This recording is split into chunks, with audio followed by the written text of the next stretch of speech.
மிகுந்த சந்தோஷம். எனக்கு அன்பான தேடு பிள்ளைகளே, உங்களுக்கு கொடுக்கப்பட்ட ஆசீர்வாதத்தை இழந்து போய் நிற்கீங்களா?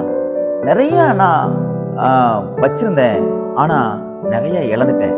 அதை ஒரே வார்த்தையில சொல்ல போனா இப்படி சொல்லலாம், நான் வாழ்ந்து கெட்டவள், எல்லாத்தையும் அனுபவிச்சேன். ஆனா இன்னைக்கு நான் ஒண்ணுமே இல்லாம வெறுமையா இருக்கிறேன். என் வாழ்க்கையில ஒரு சுவாரஸ்யமே இல்லை, ஒரு சந்தோஷமே இல்லை, ஒரு மகிழ்ச்சியே இல்லைன்னு சொல்லி ரொம்ப வேதனையோடு கூட இருக்கீங்களா? கர்த்தர் இன்றைக்கு உங்களோட பேசுகிறார்.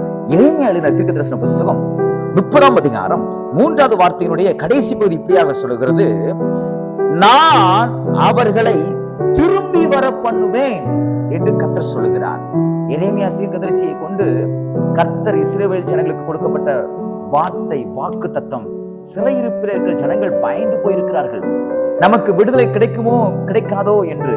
அப்பொழுது எரேமியா என்கிற தீர்க்கதரிசியை கர்த்தர் எழுப்பி நிறைய பொய்யான தீர்க்கதரிசிகள் எல்லாம் எழும்புகிறார்கள்.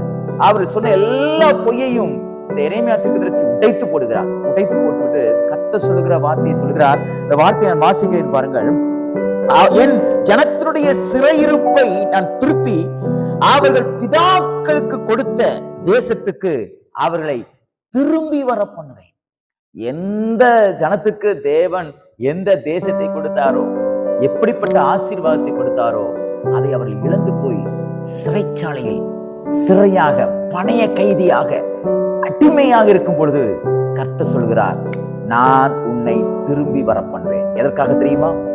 உன் ஜனத்திற்கு, உன்னுடைய மூதாதையர்களுக்கு, உன் தகப்பனுக்கு, உன்னுடைய தாய்க்கு, உன்னுடைய தாத்தாவுக்கு, பாட்டிக்கு, எல்லாருக்கும் நான் ஒரு வாக்குத்தத்தம் கொடுத்திருந்தேன். அந்த பூமியை சுதந்திரத்துக் கொள்வதற்கு, அதனுடைய ஆசீர்வாதங்களை அனுபவிப்பதற்காகவே நான் உன்னை திரும்பி வர பண்ணுவேன் என்று கர்த்தர் சொல்கிறார். ஆகையால் இன்றைக்கு ஒன்றை நன்றாக புரிந்து கொள்ளுங்கள். நீங்க இழந்து போனது எல்லாவற்றையும் இந்த நாட்களிலே நீங்கள் பெற்றுக்கொள்வீர்கள். எதெல்லாம் உங்க கையை விட்டு போச்சோ, எதெல்லாம் உங்களுக்கு கிடைக்காத நீங்க நினைச்சீங்களோ, எதெல்லாம் ஒரு சிறையிருப்பு போல இருக்கிறதோ, அந்த சிறையிருப்பு எல்லாம் கர்த்தர் உடைத்து போட்டு உங்களுக்கு ஒரு விடுதலையின் ஆளாய். ஒருவேளை உங்க குடும்பம் உங்களுக்கு சிறையிருப்பு மாதிரி இருக்குதா? உங்க பிள்ளைங்க சிறையிருப்பு மாதிரி இருக்கிறாங்களா? அல்லது உங்க கணவன் உங்களை சிறை பிடித்தது போல நீங்க இருக்கீங்களா?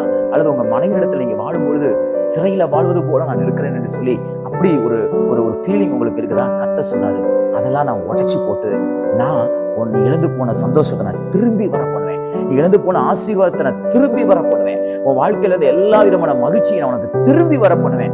என்னென்ன ஆசீர்வாதம் உன்கிட்ட வீடு இருந்துச்சுல்ல, வீட்டை நான் திரும்பி உனக்கு கொடுப்பேன். உனக்கு இருந்த எல்லா ஆசைகளையும் நான் உனக்கு திருப்பி கொடுப்பேன். உங்ககிட்ட இருந்த எல்லா பொருட்களையும் நான் உனக்கு திருப்பி கொடுப்பேன் என்று கர்த்தர் சொல்கிறார். விசுவாசிக்கிறீங்களா?